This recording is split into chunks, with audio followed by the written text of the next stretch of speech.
We are following some breaking news just in out of Perry County. Hazard City Police tell us there has been a shooting at the Hazard Community and Technical College campus.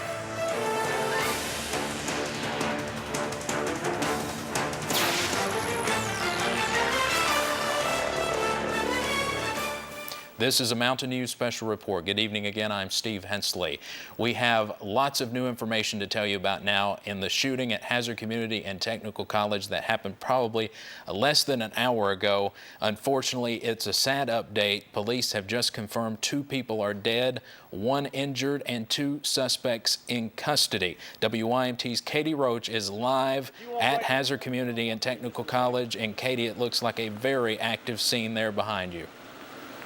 Yes, Steve, this all went down right around 5:15. WYMT Mountain News Night Watch starts now. Hazard Police call today's deadly shooting unprecedented. Good evening, everyone. I'm Steve Hensley. First on Night Watch, the shooting happened around 6 o'clock tonight in a parking lot on the campus of Hazard Community and Technical College. 2 people are dead, a man and a woman. A teenager is injured and a suspect is in custody. Police have now released the identities of some of those involved and also a possible motive. WYMT's Katie Roach has been following this story since it broke. She's live at City Hall where officials held a news conference earlier. She begins our top story coverage at 11. Katie?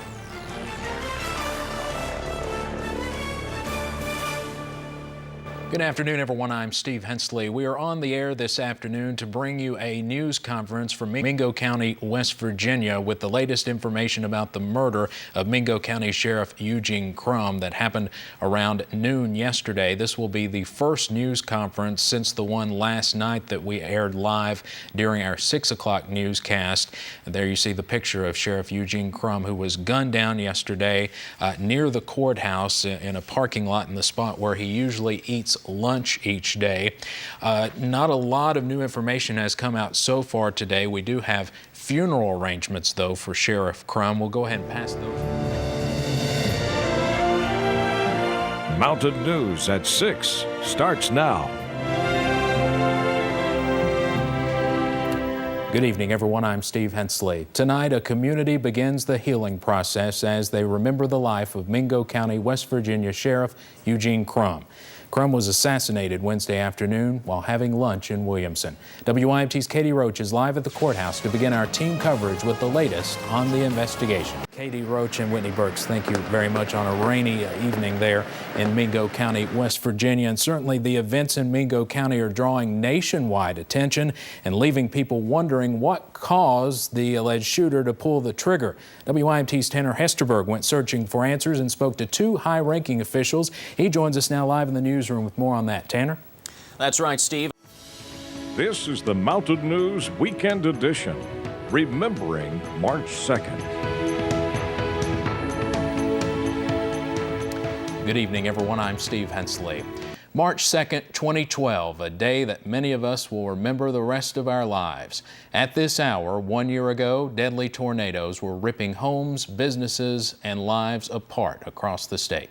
Tonight, we have a team of reporters revisiting the hardest hit areas where the rebuilding continues. WYMT's Katie Roach saw the destruction in downtown West Liberty just hours after the tornado hit. She's live at Morgan County High School tonight to begin our top story team coverage. Good evening, everyone. From the East Kentucky Expo Center, I'm Steve Hensley. The SOAR Summit included a session aimed at gathering ideas from the public for creating and retaining jobs here in Eastern Kentucky. Southern Kentucky's #1 source for news. WYMT Mountain News at 6 starts now. More than 200 miners are off the job tonight and unsure when or even if they will return to work. Good evening, You're everyone. watching Eastern and Southern Kentucky's #1 source for news. Mountain News Weekend Edition starts now. Good evening, everyone. I'm Steve Hensley. And I'm Neil Middleton. Thank you for joining us for the premiere of Mountain News, the Weekend Edition. We have all at some point found ourselves at a crossroads in life. And those moments often define us for the rest of our lives. Tonight, a woman reveals a secret to WYMT's Katie Roach that changed her life forever. That's tonight's top story. Tonight is a little bittersweet for me. This is my last regularly scheduled 11 p.m. newscast. However, I am not leaving WYMT. I'm just moving into the news director's role, which means I must be here in the mornings. I will still be with you at 4 and 6 each weekday, and I will also occasionally be back here at 11. Leaving the 11 o'clock news is not easy. It's been my home since day one at WYMT, May 17th, 1999. For those who have watched 14 years or 14 days, I thank you. A wise man once said that those of us in television are chosen to be servants. It doesn't matter what our particular job, we are chosen to help meet the deeper needs of those who chose to watch and listen day and night. I will miss our late nights together. Sports Overtime Saturday night is next. Good night, everyone.